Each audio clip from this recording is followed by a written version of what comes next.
سورہ احزاب پارہ نمبر 21 آیہ کریمہ نمبر 28، 29 اور 30۔ نحمدہ ونصلی ونسلم علی رسولہ الکریم، اما بعد فاعوذ باللہ من الشیطان الرجیم، بسم اللہ الرحمن الرحیم۔ یا ایہا النبی قل لازواجک ان کنتن تردن الحیاۃ الدنیا وزینتها فتعالین امتعکن واسرحن سراحا جمیلا، وان کنتن تردن اللہ ورسولہ والدار الآخرة فإن الله أعد للمحسنات منكن أجرا عظيما۔ يا نساء النبي من يأت منكن بفاحشة مبينة يضاعف لها العذاب ضعفين وكان ذلك على الله يسيرا۔ صدق الله العظيم۔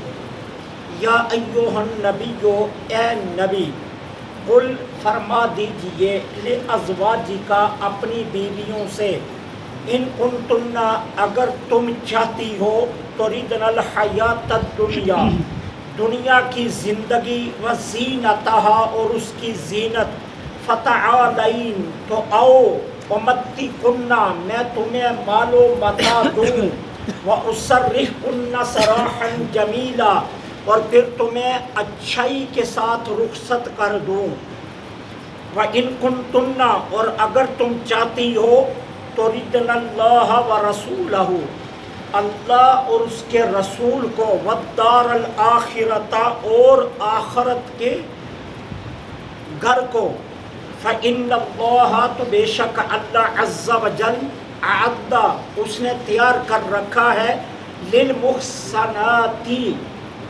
نیک عورتوں کے لیے، من کنہ تم میں سے، اجرن عظیما بہت بڑا اجر۔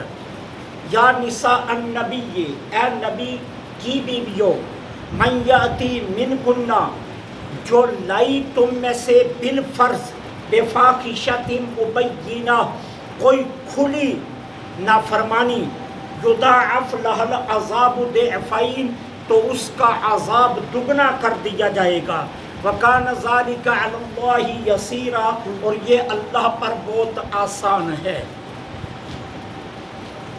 آقا کریم علیہ السلام کی ظاہری حیات طیبہ انتہائی سادہ اور فقیرانہ تھی۔ کاشانہ اقدس پر کئی روز تک چولہا نہیں جلتا تھا اور صرف کھجوروں پر بسر اوقات ہوتا تھا۔ مدینہ طیبہ میں بسنے والے مسلمانوں کے مالی حالات بھی کوئی ظاہراً اچھے نہیں تھے، اس لیے فقر و فاقہ پر ازواج مطہرات بھی صابر اور شاکر تھیں۔ پھر فتوحات کا سلسلہ بڑھا اور مال غنیمت آنا شروع ہو گیا۔ مالی غنیمت کی تقسیم سے مسلمانوں کی ظاہری زندگی میں تبدیلیاں آنا شروع ہو گئی اور مسلمان خوشحال ہو گئے۔ ایک دن ازواج مطہرات اکٹھی ہوئی اور حضور کی بارگاہ میں حاضر ہو گئی۔ اللہ کے حبیب صلی اللہ علیہ وسلم فتوحات کے ذریعے مال غنیمت کثیر آنا شروع ہو گیا، مسلمانوں کے حالات بدلتے جا رہے ہیں، لہٰذا ہمارے نان و نفقہ میں بھی اضافہ کیا جانا چاہیے۔ یہ مطالبہ آقا کریم کی طبیعت نور پر بے حد گراں گزرا۔ سیدنا صدیق اکبر رضی اللہ تعالیٰ عنہ فرماتے ہیں، میں حضور کے کاشانہ اقدس پر حاضر ہوا تو میں نے دیکھا کئی لوگ دروازے کے باہر بیٹھے ہوئے ہیں اور اجازت طلب کر رہے ہیں لیکن اندر آنے کی اجازت نہیں مل رہی۔ پھر میں نے اجازت مانگی، مجھے اجازت مل گئی، میں اندر چلا گیا۔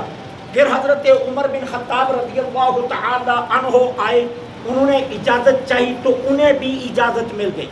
جب ہم دونوں اندر پہنچے تو ہم نے کیا دیکھا کہ تمام ازواج مطہرات حلقہ بنا کر حضور کے آس پاس بیٹھی ہوئی ہیں اور سرکار علیہ الصلوۃ والسلام درمیان میں افسردہ اور غم زدہ ہو کر بیٹھے ہوئے ہیں اور انتہائی خاموشی چھائی ہوئی ہے۔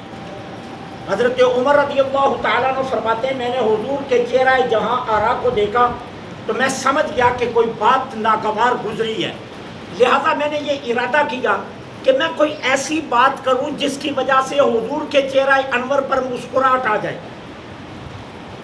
اب میں نے عرض کیا اللہ کے حبیب صلی اللہ علیہ وسلم کاش ایسا ہوتا کہ آپ دیکھتے بنت خارجہ، یہ حضرت عمر کی آلیہ بنت خارجہ مجھ سے نان و نفقے کا مطالبہ کرتی اور میں گردن مروڑ کر رکھ دیتا۔ سرکار کے چہرہ انور پر ہنسی آ گئی، حضور مسکرائے اور مسکرانے کے بعد فرمایا عمر جانتے ہو یہ ساری میرے پاس کیوں بیٹھی ہوئی ہیں؟ یہ بھی نان و نفقہ مانگ رہی ہیں۔ بس یہ سننے کی دیر تھی، حضرت صدیق اکبر رضی اللہ تعالی عنہ اٹھے، حضرت عائشہ کو گردن سے پکڑا، کھڑا کیا اور ان کی گردن مروڑنے لگے۔ حضرت عمر اٹھے، اپنی بیٹی حفصہ کو پکڑا، کھڑا کیا اور گردن مروڑنے لگے۔ کہا تمہاری جرأت کہ رسول اللہ صلی اللہ علیہ وسلم سے ایسے مطالبات کرو جو حضور کی طبیعت پر ناگوار گزرے۔ سخت سرزنش کی۔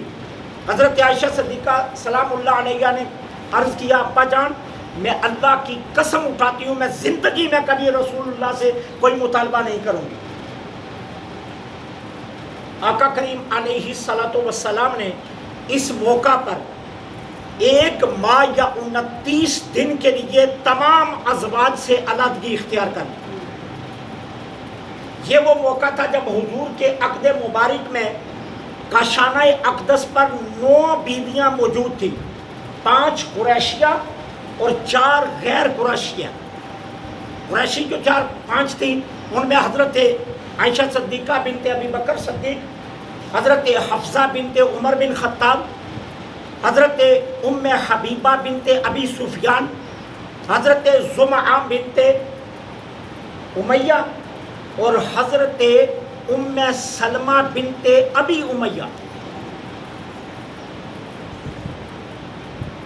یہ حضور کے حضرت سودا بنت زمعہ، حضرت سودا بنت زمعہ، یہ 5 قریشیہ اور 4 غیر قریشیہ حضور کے ہاں تھی۔ سرکار نے ان سے علیحدگی کا اعلان فرما دیا۔ اب 1 ماہ تک سرکار کسی بھی زوجہ مطہرہ کے قریب نہ آئے۔ 1 ماہ کے بعد اللہ تعالیٰ نے یہ آیات نازل فرمائی۔ جب یہ آیات آئی تو حضور سب سے پہلے حضرت عائشہ صدیقہ سلام اللہ علیہ کے پاس آئی، فرمایا عائشہ میں تمہارے سامنے ایک چیز پیش کرنے لگا ہوں، لیکن دیکھو جواب دینے میں جلدی مت کرنا، اپنے ماں باپ سے اچھی طرح مشورہ کرنا اور پھر جواب دینا۔ اور پھر سرکار نے یہ آیات تلاوت کی فرمائی۔ جب یہ آیات تلاوت فرمائی سرکار نے تو حضرت عائشہ صدیقہ نے عرض کیا اللہ کے حبیب صلی اللہ علیہ وسلم آپ کا کیا خیال ہے؟ آپ کے متعلق میں اپنے ماں باپ سے مشورہ کروں گی؟ یہ نہیں ہو سکتا، میں نے آپ کو اللہ کو اور روز آخرت کو پسند کیا۔ لیکن حضور ایک کرم نوازی فرمانا، جو جواب میں نے دیا یہ کسی اور زوجہ مطہرہ کو مت بتانا کہ عائشہ نے کیا جواب دیا۔ سرکار نے فرمایا عائشہ یہ نہیں ہوگا، مجھ سے جس نے بھی پوچھا میں بتا دوں گا عائشہ نے کیا کہا ہے۔ کیوں؟ اللہ نے مجھے سختیاں بانٹنے والا نہیں، آسانیاں پیدا کرنے والا اور آسانیاں بانٹنے والا بنا کر بھیجا، لہذا جس نے بھی مجھ سے پوچھا میں بتا دوں گا۔ پھر سرکار نے ایک ایک سے پوچھا، سبھی نے اسی طرح کا جواب دیا کہ ہم دنیا نہیں چاہتی، نہ ہم دنیا کی زینت چاہتی ہیں، نہ نان و نفقہ مانگیں گی، بس حضور اپنے کاشانہ اقدس پر ہمیں رہنے دیں، ہم اللہ رسول اور آخرت کو پسند کرتی ہیں۔ اس کو کہتے ہیں اختیار دینا، کہ حضور نے انہیں اختیار دیا، مال و متاع جانا چاہتی ہو تو مال و متاع لے لو میں دے دیتا ہوں، لیکن اس کے بعد میں چھوڑ دوں گا۔ کیوں؟ اللہ کا حکم ہے محبوب، آپ کی طبیعت پر یہ بات، یہ مطالبہ ناگوار گزرا ہے نا، تو آپ چھوڑ دیں، اللہ آپ کو ان سے اور دے دے گا۔ یہ ہے اختیار دینا۔ اب اللہ رسول کو پسند کر لو یا اپنے نفس کو پسند کر لو. انہوں نے اپنے نفس پر اللہ رسول کو پسند کیا، پھر اللہ تعالیٰ نے ان کے رتبے بہت بلند کر دی. جگہ جگہ پھر اللہ نے قرآن میں ان کی عظمتیں بیان کی. اب یہاں اللہ تعالیٰ یہی فرما رہے یا ایھا النبی، اے نبی، قل فرما دیجیے لازواجک اپنی بیویوں سے، ان کنتن اگر تم چاہتی ہو تریدن الحیات الدنیا دنیا کی زندگی، وزینتہا اور اس کی زینت، فتعالین تو آ جاؤ، امتعکن میں تمہیں مال و متاع دیتا ہوں، میں تمہیں مال و متاع دیتا ہوں جو تم چاہتی ہو. لیکن اس کے بعد یاد رکھنا اسرحکن فارغ کر دوں گا سراحً جمیلا بہترین طریقے کے ساتھ.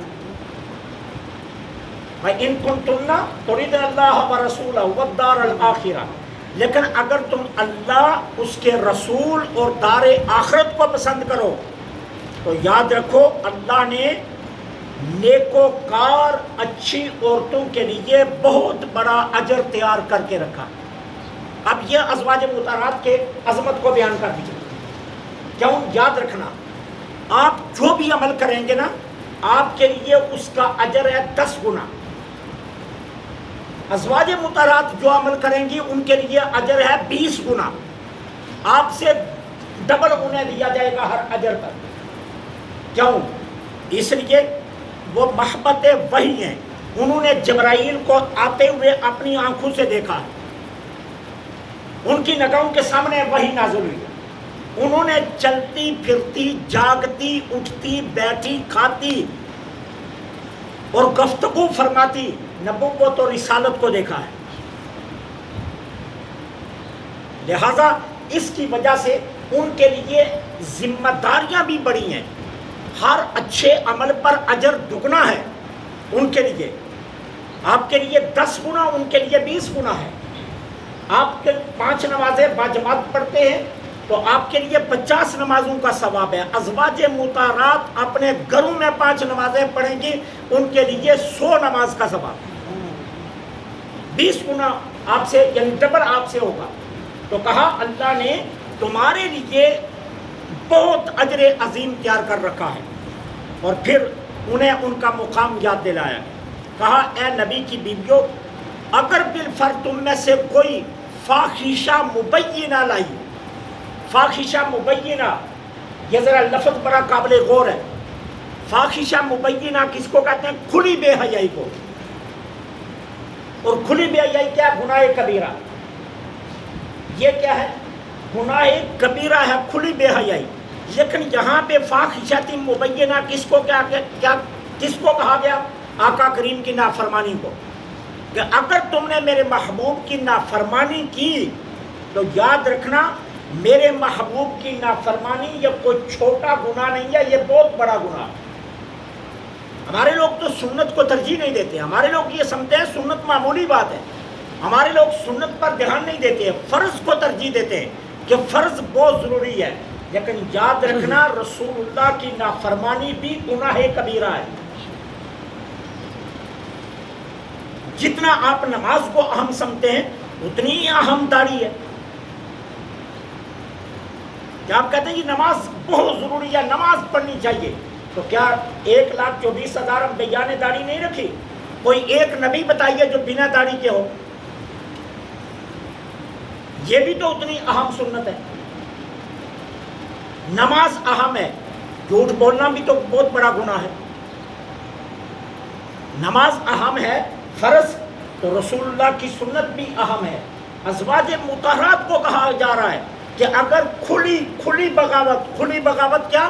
گناہ کبیرہ. اور گناہ کبیرہ کیا؟ میرے محبوب کو ناراض کیا. تو پھر کیا ہے؟ یضاعف لها العذاب ضعفین. جس طرح نیکی پر دگنا اجر ہے اسی طرح محبوب کی ناراضگی پر بھی تمہارے لیے دگنا عذاب ہوگا. کیوں؟ تمہاری زندگی تنہا تمہاری نہیں ہے کہ تم سمجھو تمہاری زندگی تنہا تمہاری ہے. نہیں، تم میرے محبوب کی ساری امت کی عورتوں کے لیے نمونہ ہو. تنہا تمہاری زندگی نہیں ہے، تمہاری زندگی محبوب کی امت کی تمام عورتوں کے لیے نمونہ ہے. انہوں نے تمہیں دیکھ کر چلنا ہے، تمہارے رویے دیکھ کر چلنا ہے، انہوں نے یہ دیکھنا ہے کہ رسول اللہ کی ذات کے ساتھ تمہاری عقیدت کیا تھی، محبت کیا تھی، تمہارا ولولہ کیا تھا، تمہارا غلامی کا شرف جو تھا اس میں اطاعت کتنی تھی۔ یہ امت کی تمام عورتوں نے تم سے لینا ہے، لہذا اگر تم نے کوتاہی کی تو تمہارے لیے دگنا عذاب ہوگا۔ وَكَانَ ذَلِكَ عَلَى اللَّهِ يَسِيرًا، اور یہ کرنا اللہ پر بہت آسان ہے۔ اللہ سے دعا ہے